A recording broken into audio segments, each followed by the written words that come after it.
August 28th, 2003, 3:17 p.m. Erie, Pennsylvania.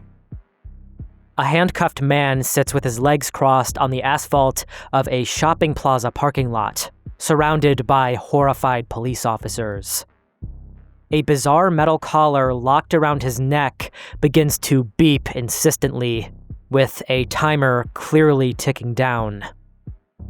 The man, a 46-year-old pizza delivery driver by the name of Brian Douglas Wells, apparently just tried to rob a bank for $250,000. No mask, no disguise, just the bizarre device strapped around his neck. Sitting there, surrounded by the police, the man cries out for his life.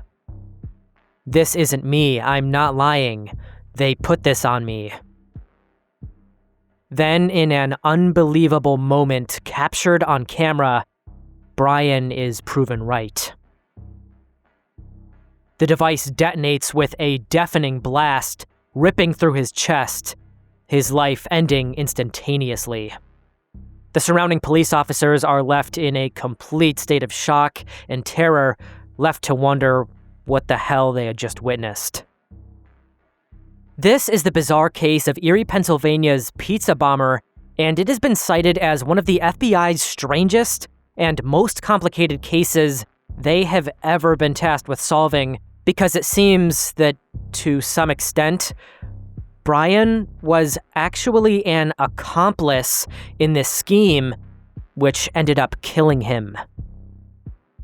In order to tell the story accurately, we need to rewind to 1:30 p.m. that day, less than 2 hours before the detonation, when Brian received what appeared to be a routine order from his place of work, Mamma Mia's Pizzeria. According to later investigations, the call was placed from a payphone at a nearby Shell gas station. The caller requested 2 small sausage and pepperoni pizzas to be delivered to 8631 Peach Street, the remote site of a WSEE TV transmission tower, which sat at the end of a dirt road. Brian, who had worked at the pizzeria for about a decade at this point, loaded up his Geo Metro with the order and drove off.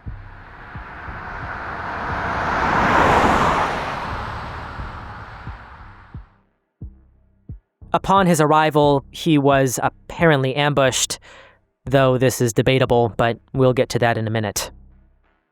Those responsible included Marjorie Deal Armstrong, a brilliant but volatile woman with a history of mental illness and violence, William Bill Rothstein, her former fiancé and a handyman skilled in mechanics, Kenneth Barnes, a crack dealer and fishing companion of Deal Armstrong, as well as Floyd Stockton, a fugitive rapist living with William Rothstein.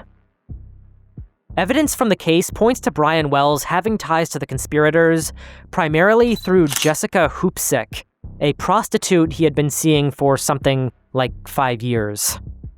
He engaged in encounters with her every few weeks for something like $50 to $20 a session, often at the home of Kenneth Barnes, the crack dealer who supplied Hoopsick with drugs.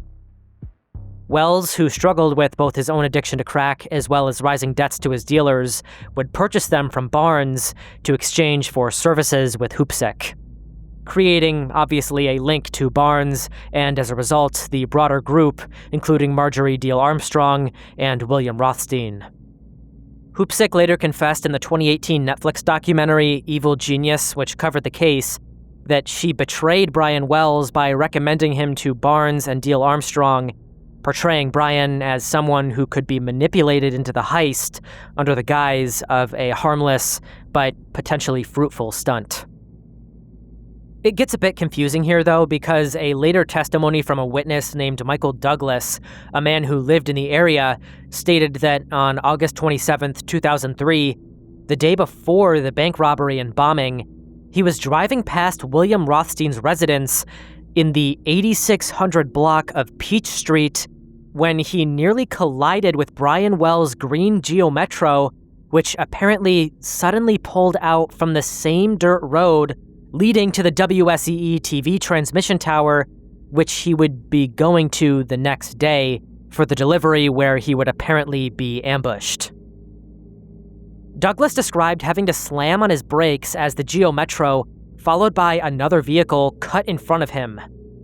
He got a clear look at the driver and later identified him as Brian from news coverage, calling the recognition as plain as day.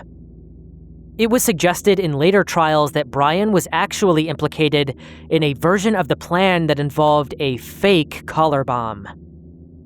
Prosecutors asserted that Wells was initially complicit and that the day before had been a sort of dry run with the pizza delivery to the tower intended to make it look to prosecutors like he had been ambushed without his knowledge and was coerced to rob the bank. That way, even if he failed, he wouldn't be implicated. The allure of the promised payday and the belief that the bomb would be fake made him initially cooperative with the plan. However, at some point, it's obvious that Brian realized he had been duped. In Kenneth Barnes' testimony, backed by investigative reports, when Brian arrived at the tower with the pizza, he attempted to back out upon realizing that the bomb was real. Signs of a struggle, supported by witness accounts of a gunshot fired into the air for intimidation, suggest the conspirators forcibly subdued him, locking the live collar bomb around his neck.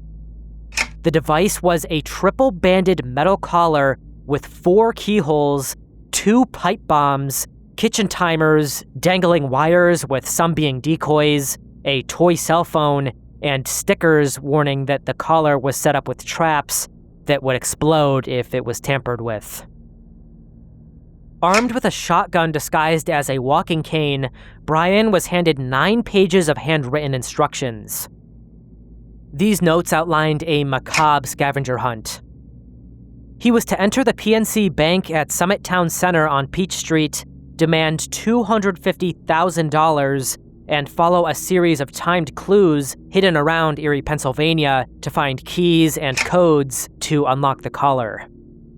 However, unfortunately for Brian, the scavenger hunt was rigged to be impossible to complete, ensuring Wells' death regardless of his actions. This aligns with Hoopsick's claim that Wells was misled, expecting a hoax, but betrayed by the live explosive. The instructions were horrifyingly complex given the circumstances. They claimed he would be under surveillance the entire time with threats to his life if he deviated or contacted police. They instructed him to pose as a hostage forced by 3 black men to commit the crime, a red herring intended to mislead the authorities. Within an hour of the initial call, at around 2:28 p.m., Brian entered the PNC Bank at 5001 Peach Street in Erie, Pennsylvania. Security footage shows his t-shirt bulging from the collar. He calmly passes a note to teller Heather Sheffer, demanding the money from the vaults within 15 minutes, or the bomb would detonate.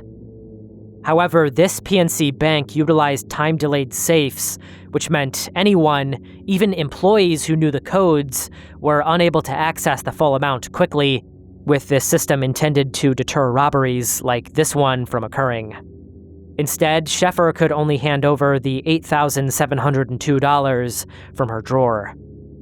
The weird part here is that even without the full amount that he required to get the collar off, he grabbed a dum-dum lollipop from the counter on his way out, swinging the money bag back and forth as if he was completely unconcerned with the fact that he had a live bomb locked around his neck.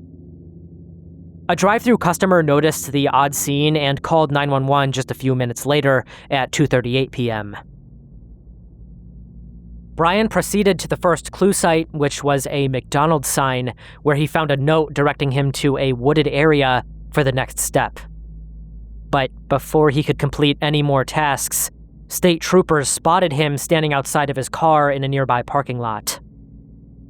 They apprehended him, locking him into handcuffs, and sat him down on the pavement. Brian pleaded with the officers, explaining that 3 black strangers had locked the bomb on him during the delivery and forced the robbery. Police cleared the area out, but didn't attempt to remove the caller, awaiting the bomb squad, which was summoned at 3:04 p.m. Unfortunately, traffic delays held them up, and at 3:18 p.m., just 3 minutes before the squad could arrive on the scene, the bomb exploded, blasting a fist-sized hole through Wells' chest. He was killed instantly. The horrific moment was captured on news cameras, but a technical glitch stopped the footage from being broadcast live, sparing the public from the gruesome scene. The FBI, ATF, and Pennsylvania State Police launched their investigations shortly thereafter, and after retracing the scavenger hunt, they found that it was literally impossible to complete in time, and that Brian was doomed from the start.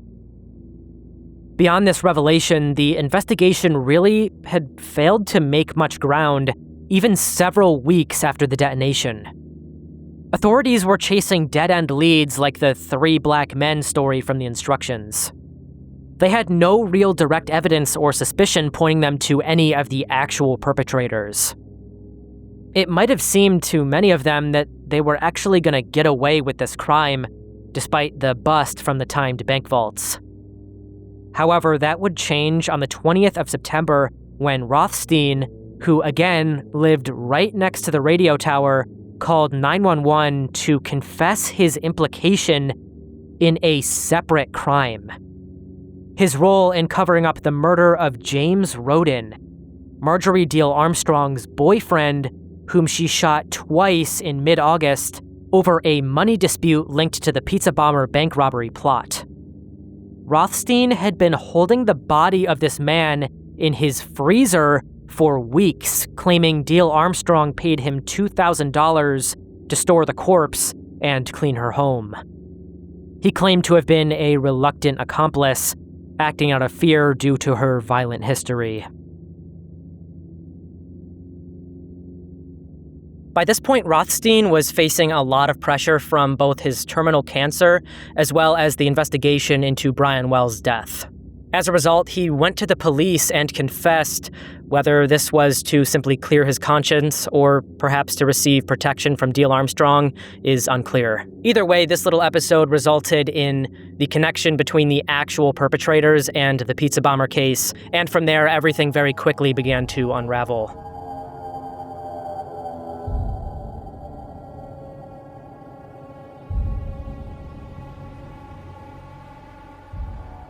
In the mid-1990s, Khalid Sheikh Mohammed, the would-be mastermind of the 9/11 attacks, had initially developed an even more sinister terrorist plot on the United States, known as the Bojinka Plot.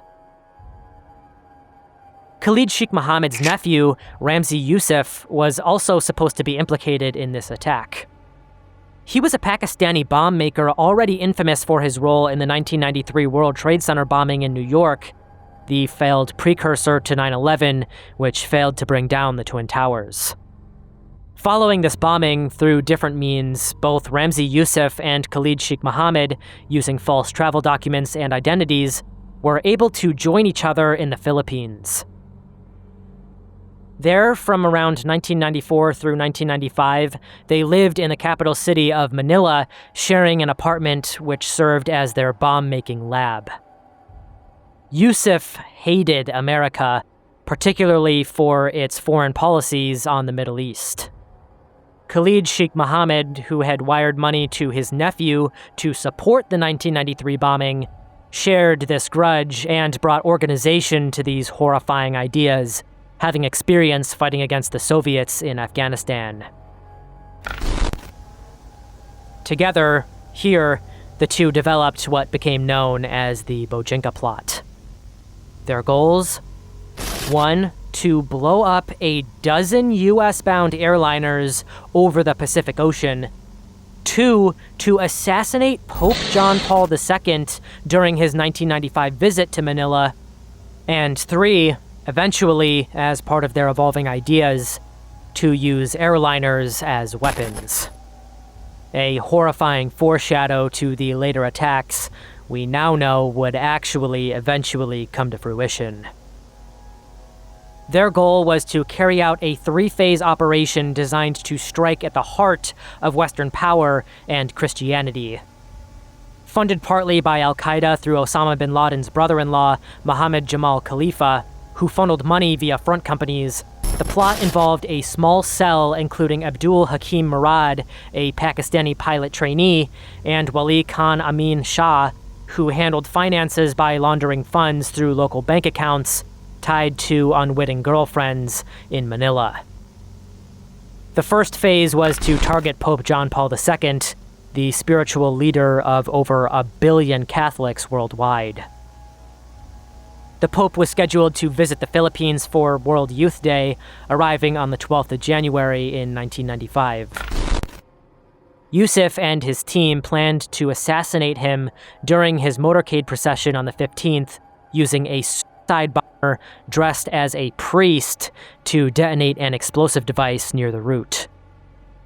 They prepared disguises including crosses, Bibles, and rosaries, along with detailed maps of the path the Pope intended to follow. Around 20 operatives were trained for this strike alone. The second phase, which was to be the core of the plan, was the coordinated bombing of the 11 to 12 US-bound commercial airliners flying trans-Pacific routes from Asia. These bombings were pinned for the 21st and 22nd of January 1995, with the goal of detonating the series of bombs across the Pacific Ocean almost simultaneously, potentially killing around 4,000 passengers and crew. The operatives were to board flights during their Asian legs, plant small, undetectable liquid bombs under seats in life vests, and disembark at their layovers before the planes continued to US destinations like Los Angeles, San Francisco, or New York. These days, it's strange to even think about something like this being possible at one point in history. Today, because of these deranged lunatics, you can't even carry water bottles or toothpaste on a plane with you. Timers were fashioned from modified digital watches, triggered by 9-volt batteries and light bulb filaments to ignite the chemical mixture after about 4 hours. Yusuf decided to test the idea on December the 11th, 1994, just over a month before the full attack was to be executed, by boarding Philippine Airlines Flight 434 out of Manila, planting a prototype bomb under seat 26K. He followed the plan by placing the bomb under this seat and deplaning during the layover. He sat up following the landing, exited the aircraft, and walked casually into the airport.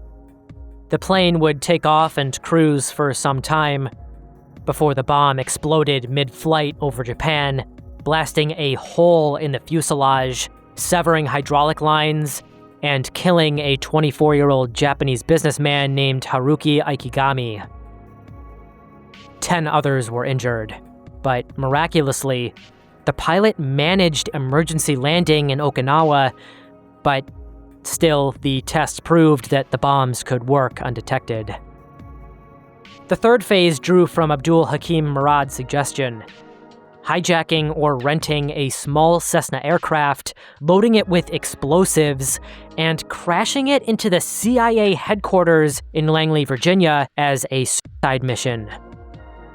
Murad, who had earned a commercial pilot's license in North Carolina, volunteered for the role, viewing it as martyrdom.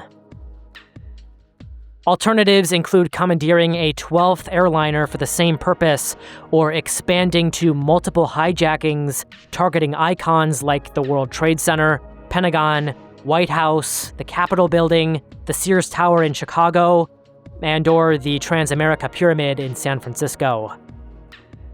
However, it obviously proved extremely difficult to recruit pilots who were crazy enough to execute these attacks by surrendering their own lives. As a result, for the time being, this aspect was scaled back. However, the plan unraveled on the evening of January 6, 1995. Just around 2 weeks before the attacks were scheduled to take place, when, while mixing chemicals, Murad accidentally started a fire by pouring water on a volatile substance in the kitchen sink. Clouds of chemical-filled smoke immediately began billowing out of the apartment building, alerting neighbors and drawing firefighters. Mohammed and Yusuf both instantly fled the building, immediately rushing to the airport, purchasing tickets, and ended up in Pakistan within a single day. Murad had initially left as well, but decided to remain in the Philippines and returned to the apartment shortly thereafter. Initially, it seemed that the terrorists might get away with their little slip-up, with the incident dismissed as a prank at first, but eventually the chemical smell and suspicious occupants of the apartment prompted a police raid. Luckily, the police returned quickly with a warrant the following day, where they uncovered the absolute treasure trove of evidence. They found gallons of sulfuric acid and nitroglycerin disguised in juice bottles, timing circuits, fake passports, a laptop encrypted with flight schedules, and a file named Bojinka detailing the airline targets and detonation timelines, along with the palpable assassination props. Of course, Murad was arrested at the scene and shortly thereafter was extradited to the United States. Under intense interrogation, including alleged torture, Murad confessed the entirety of the scheme. The Philippine National Police shared intelligence with U.S. authorities, triggering a global manhunt resulting in Yusuf's capture in Pakistan on the 7th of February 1995. However, unfortunately, Mohammed would remain at large. Undeterred, he would pitch a revised plan to bin Laden in 1996 involving the plane crash hijacking idea, and of course this would lead to the September 11th attacks and would result in the deaths of nearly 3,000 people. It is terrifying to think that all that stood between these terrorists and an attack that was supposed to be even larger than 9/11 was a simple mishap involving pouring water into a sink.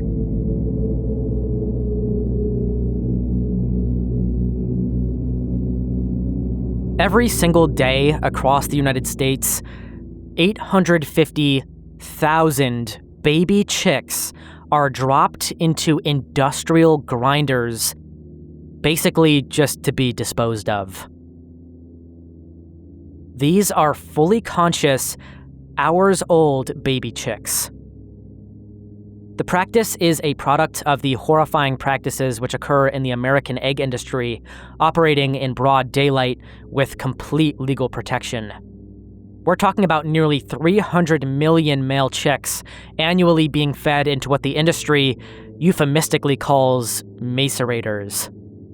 Put bluntly, these are machines specifically designed to dispose of living animals so they can be processed into pet food or fertilizer for profit.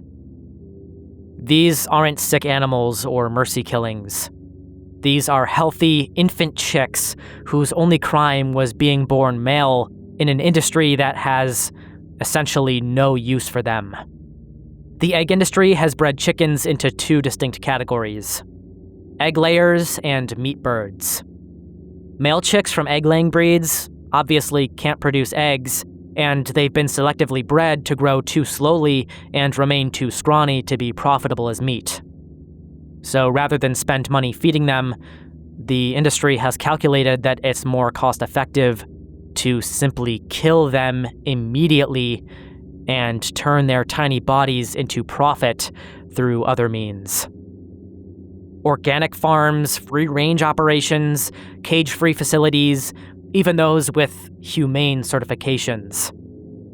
The marketing images of happy hens roaming green pastures that consumers see on their egg cartons are built on a foundation of mass infanticide that the industry desperately wants to keep hidden from public view. Newly hatched eggs are placed on conveyor belts where trained workers quickly separate them by sex. The female chicks continue down the production line toward their futures as egg-laying machines, while the males are diverted onto a different conveyor belt that leads directly into the macerators. Workers literally grab handfuls of living, chirping baby animals and dump them into these machines with high-speed rotating blades. This happens all day long across egg facilities. The sheer scale of this operation reminds me of that scene in The Matrix where they're explaining how babies are harvested just to keep the robots alive. Honestly, that's exactly what this is, almost on literally the same scale. Like, just because these are animals doesn't mean they're not alive. They are living creatures. These baby chicks are so young, so helpless that they stand no chance when put up against the cruelty and industrialization of man. Globally, we're looking at 6.5 to 7 billion male chicks killed annually. That's roughly 200 chicks dead every single second, all day long, every day. That's like the entire human population killed every single year. You know it's bad when the numbers reach a point so monstrous that you can't even fathom how many lives we're talking about. These are individual creatures capable of experiencing pain, fear, and distress, scientifically proven to have emotional and cognitive abilities that make their suffering very real. Of course, from these fields upon fields of death, these companies rake in massive profits. When egg prices skyrocketed due to avian flu outbreaks, companies like Cal-Maine Foods reported record quarterly profits of $198 million, a 65% increase from the previous year, while simultaneously killing hundreds of millions of healthy chicks simply because they're not immediately able to squeeze money out of them, drop by drop. The technology to end this massacre has existed for years. In ovo, or within the egg, sexing can determine the sex of a chick while it's still developing in the egg, allowing unwanted male eggs to be destroyed before the chicks develop the capacity to feel pain. While this is still pretty dystopian, it's miles ahead of the brutal, honestly demonic practices that are being followed today. Several European countries have actually successfully implemented this technology and were able to actually ban chick culling entirely, with Germany and France leading this charge in 2022.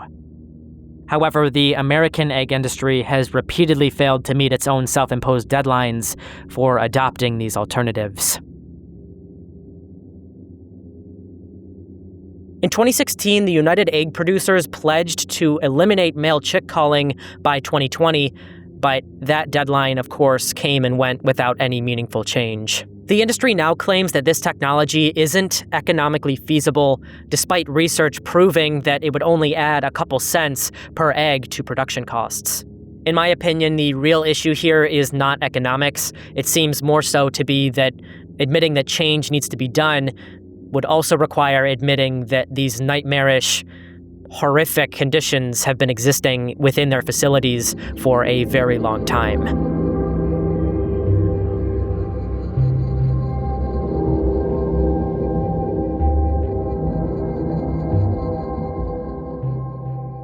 In the late 1800s, an entrepreneur named William T. Love envisioned building a massive hydroelectric power project in Niagara Falls, New York.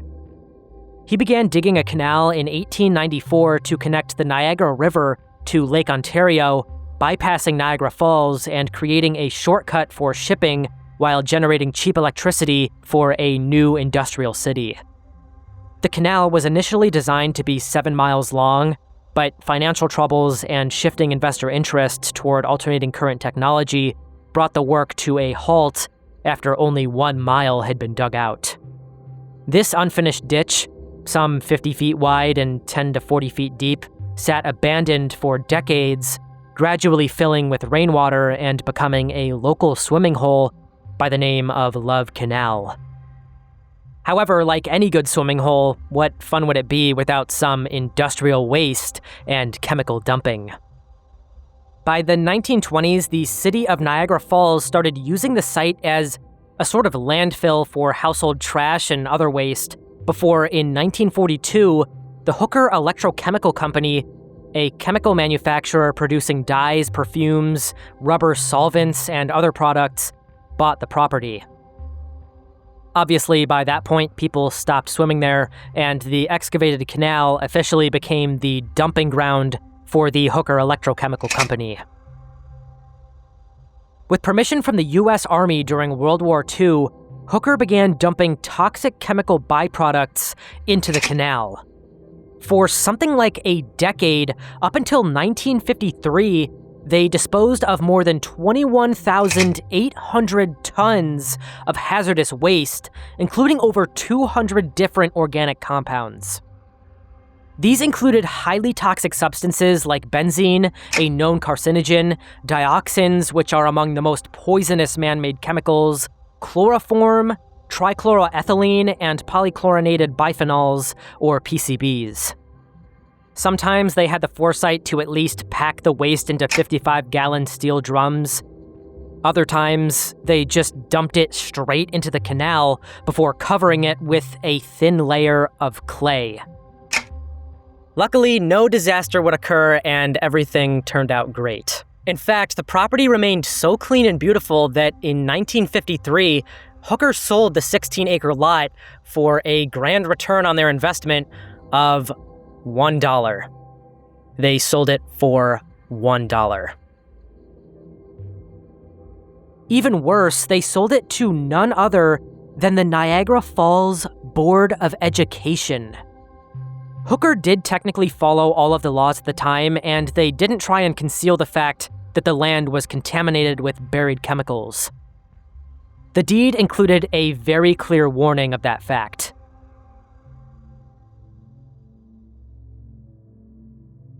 Despite this, the school board, eager for cheap land amidst a post-war baby boom, went ahead with development, building an elementary school directly on top of the dump site. The 99th Street Elementary School was opened in 1955, and nearby, the 93rd Street School was constructed as well, along with playgrounds and other outdoor accommodations on the property that the children would play on. The school board then subdivided parts of the original Love Canal property for housing, and additional adjacent parcels of land were sold or developed by private companies. Approximately 800 single-family homes and some 240 low-income apartments were built in the broader Love Canal area. To make way for all of this new, beautiful economic development, construction crews pierced the clay cap and canal walls multiple times, removing soil to fill land, digging down to install sewer lines, and even building the LaSalle Expressway, which, of course, required crews to plow right through the landfill.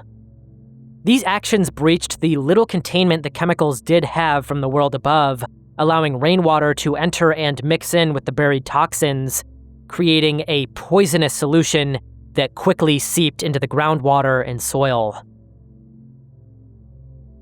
Following the baby boom, families were eager to move in, drawn by affordable housing in a working-class suburb. And they did. For years, residents noticed many odd things. Just small things, like foul chemical odors wafting up into their homes from the basements. Like oily black sludge bubbling up in their backyards after heavy rains, and vegetation dying inexplicably. Children played in the contaminated fields, immediately suffering from burns after touching the strange substances that were leaching up from the earth. Still, it wasn't until some 20-ish years later, into the mid-1970s, that the full horrors would emerge. A series of wet winters, culminating in the brutal blizzard of 1977, raised the water table dramatically, pushing the noxious chemical solution to the surface. Dioxin levels in some pumps reached 53 parts per billion, which is thousands of times above the safe limit we know today.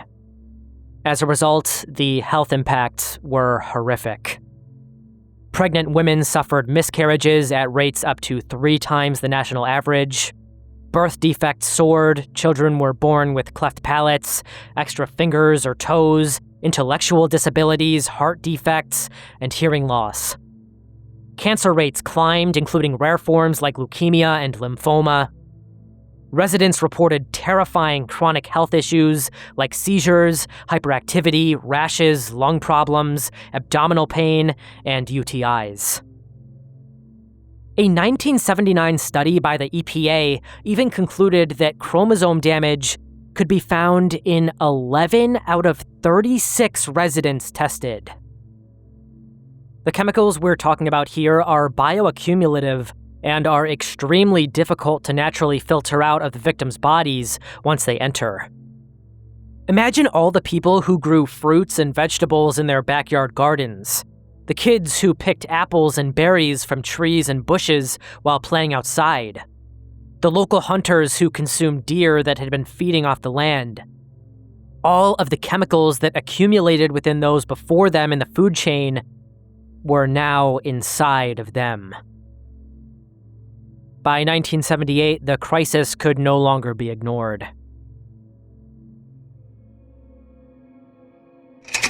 The Love Canal Homeowners Association was formed by Lois Gibbs, a local housewife and mother whose son suffered from epilepsy and urinary issues. Through aggressive protests, media campaigns, powerful demonstrations in front of the EPA, Gibbs and her neighbors demanded action. Something needed to be done.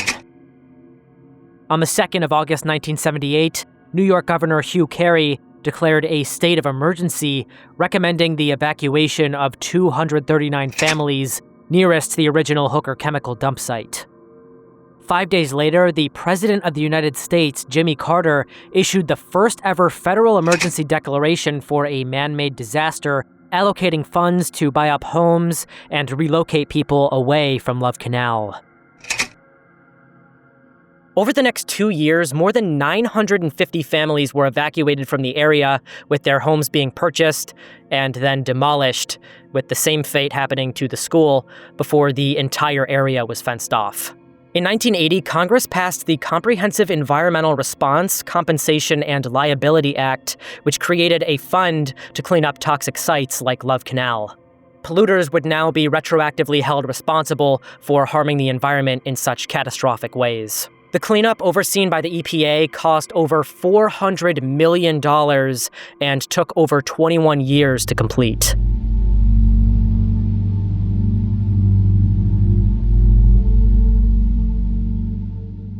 On July 18, 1984, in San Ysidro, California, the ordinary sounds of a McDonald's restaurant shattered into a gruesome scene in a matter of an instant.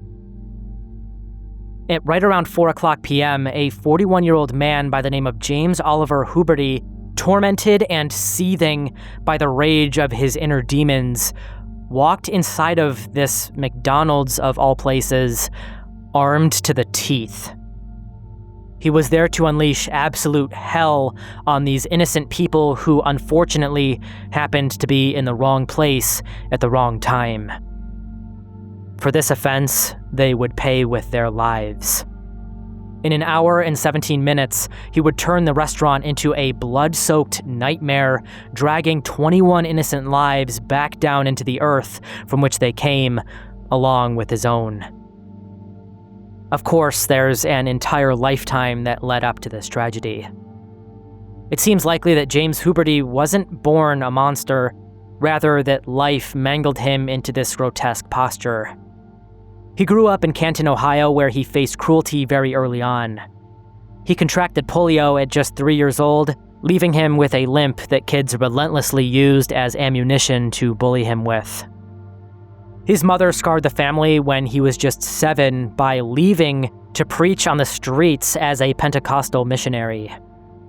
He was that quiet, sullen kid obsessed with guns, practicing endlessly with a target pistol in his backyard. By his teens, he was tinkering as an amateur gunsmith, isolated by the toll polio had taken on his body and a deep-seated paranoia. He dragged himself through high school, studied sociology briefly, and then mortuary science. He married a woman named Etna Malone in 1965, had 2 daughters named Zelia and Cassandra, and settled into a career in welding. Beneath this decent image on paper simmered a barely contained violence and rage. He'd slap his kids, hold knives to their throats, and beat Etna, at one point significantly damaging her jaw. His neighbors had witnessed his anger in brief moments and discussed it among themselves. He stockpiled guns, food for some sort of an apocalyptic event he seemed convinced would come, and even seemed to be convinced that Presidents Ronald Reagan and Jimmy Carter were personally targeting him. He reportedly experienced auditory hallucinations as well, including hearing voices in his head. He once tried to end his own life, only for Etna to talk him down from pulling the trigger. Later, he would snarl that she should have let him go through with it. By 1982, the plant where he had worked closed, and he was laid off.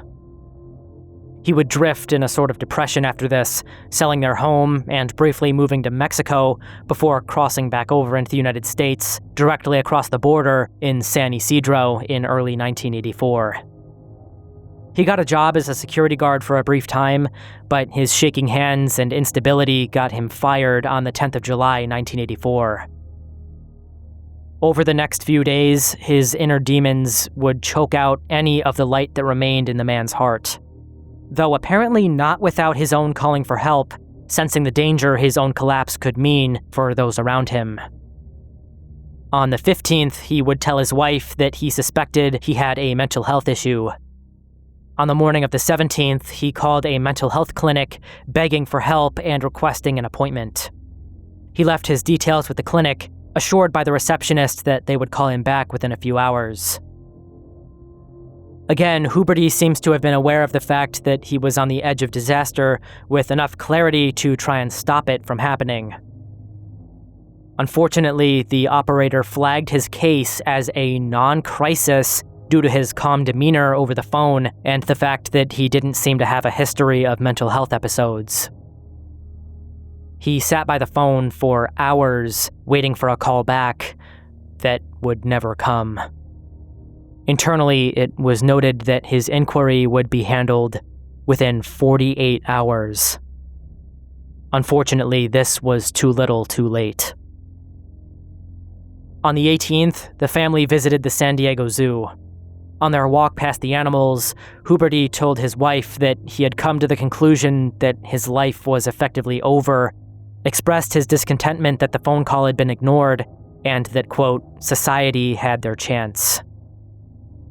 After returning home, he entered the bedroom where his wife was laying on the bed. He told her he wanted to kiss her goodbye. She asked where he was going, telling him that she was going to cook dinner soon. He calmly replied that he was going hunting for humans. Perhaps too used to this kind of talk, the family did nothing. At around 3:56 p.m., he pulled into the lot of the San Ysidro McDonald's, containing something like 45 people. He strode inside, holding a 9mm Browning pistol, a 9mm Uzi carbine, and a 12-gauge Winchester shotgun, along with bags of ammo. No demands, no manifesto, seemingly no concrete motive, just raw fury that had reached a boiling point. He aimed the shotgun at 16-year-old employee John Arnold first, but the gun misfired. He then blasted the ceiling. He gunned down the manager with the Uzi, a single shot under her eye. He yelled for everybody to get on the ground, ranting about dirty swine and Vietnam assholes. A man named Victor Rivera tried reasoning with him, but Huberty had made up his mind long before entering through those doors. He pumped 40 rounds into Rivera. Under tables, people cowered as he tore through everyone in sight, with horrifying accuracy. Once he was done on the inside, he mowed down 3 boys on BMX bikes, killing 2 of them. As an elderly couple approached the door, he shot the woman in the face and then the man as he was cradling her. Survivors noted that at this point, he apparently turned on a portable radio, perhaps trying to find any discussion of his rampage on the news, before he settled on a music station and danced and strolled through the restaurant, searching for more victims. He then entered the kitchen, where he found 6 employees hiding inside. Calls to 911 initially sent cops to the wrong McDonald's, allowing the massacre to continue for longer than it needed to. At 5:17 p.m., sniper Chuck Foster was able to hit Huberty through the chest from a rooftop. He was killed almost instantly. In the end, 23 were killed, including the perpetrator and an unborn child. At the time, the incident was the deadliest mass shooting by a single assailant in United States history, and to this day, it remains the deadliest mass shooting in the state of California. The official motive remains inconclusive, with many reports settling on a tormenting, unshakable rage from deep within the perpetrator's mind.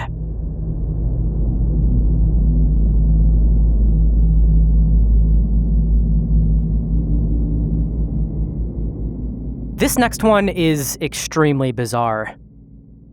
Pica is a psychological compulsion where people consume things that were never meant for the human body.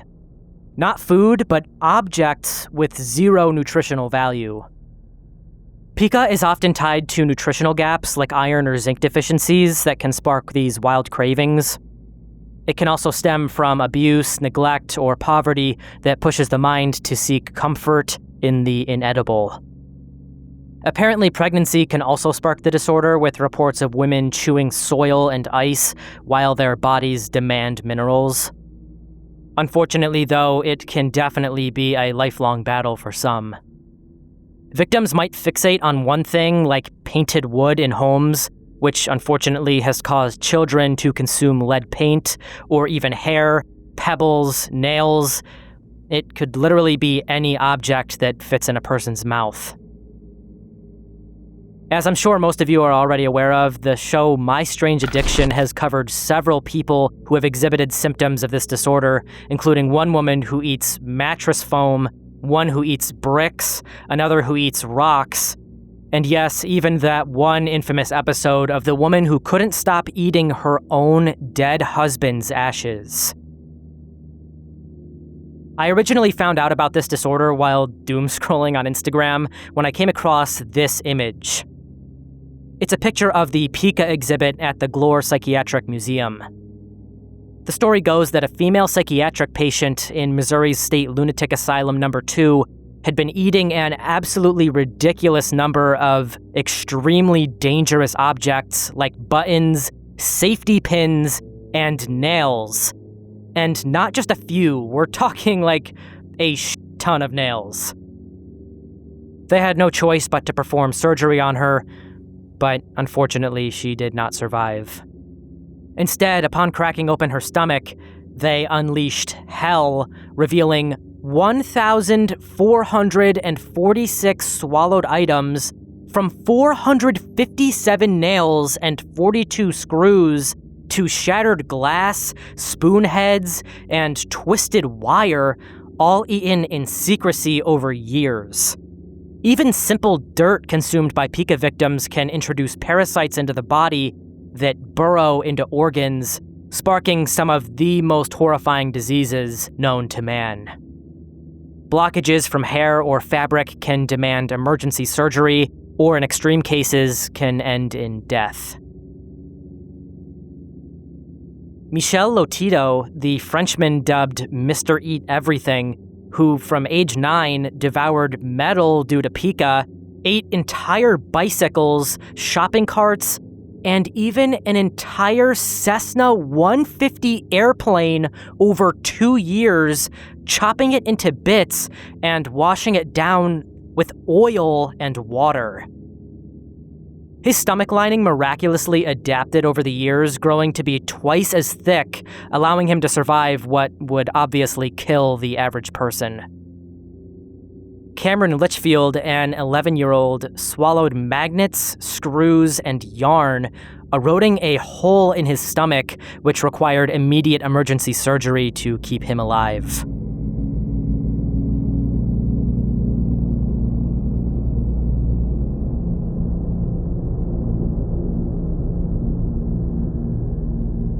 Anatoly Moskvin was born on September 1st, 1966 in Gorky, now Nizhny Novgorod in Russia. He pursued higher education at Moscow State University, graduating with a degree in philology and specializing in Celtic studies. Moskvin became fluent in 13 languages and worked as a lecturer at a linguistic university, as well as the Institute of Foreign Languages. He contributed articles to local publications focusing on obituaries and cemeteries. He documented 752 cemeteries across 40 regions in Russia, traveling extensively on foot and compiling detailed reports on burial sites. His expertise earned him recognition as a necropolist, an authority on graveyards and death-related history.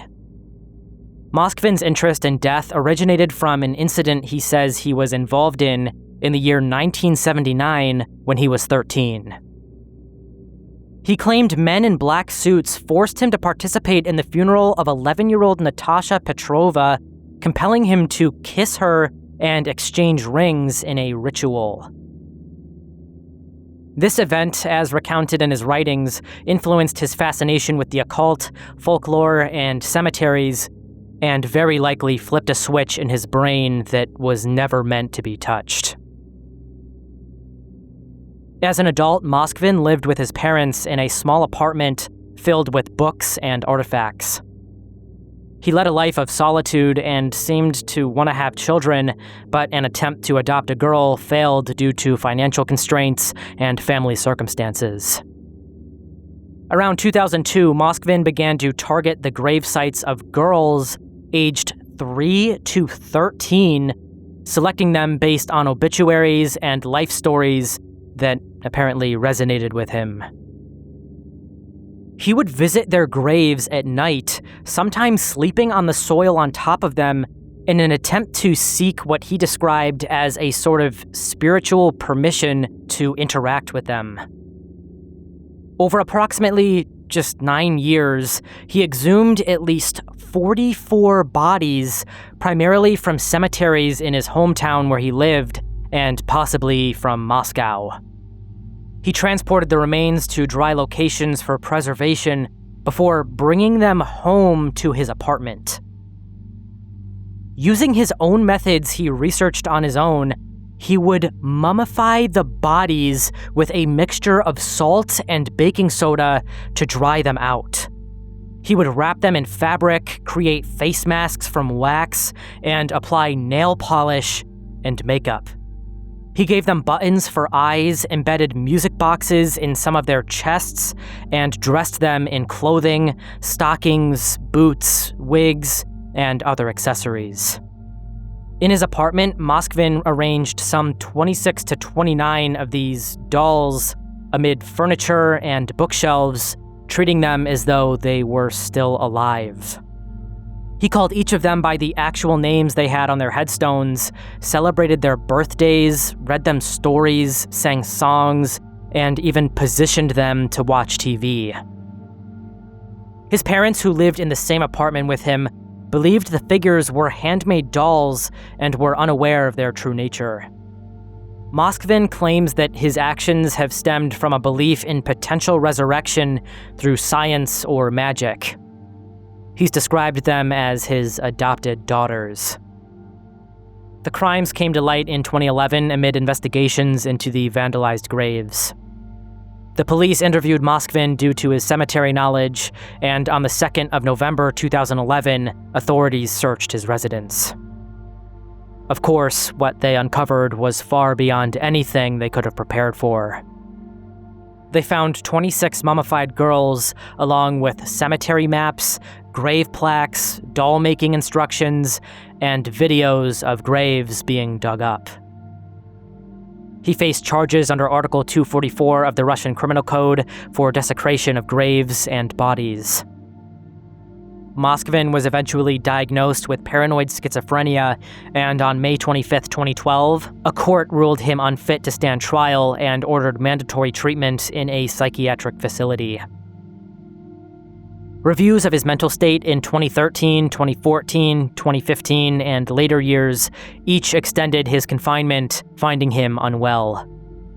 He has never apologized for his actions, instead stating in interviews that he was rescuing the girls from their neglectful burials. As of October 2025, doctors have assessed his schizophrenia as managed, but he remains legally incompetent. No decision has been reached yet regarding his potential release in the near future, but the families of the victims have fought to keep him locked away, believing he will go right back to his old habits if given the chance.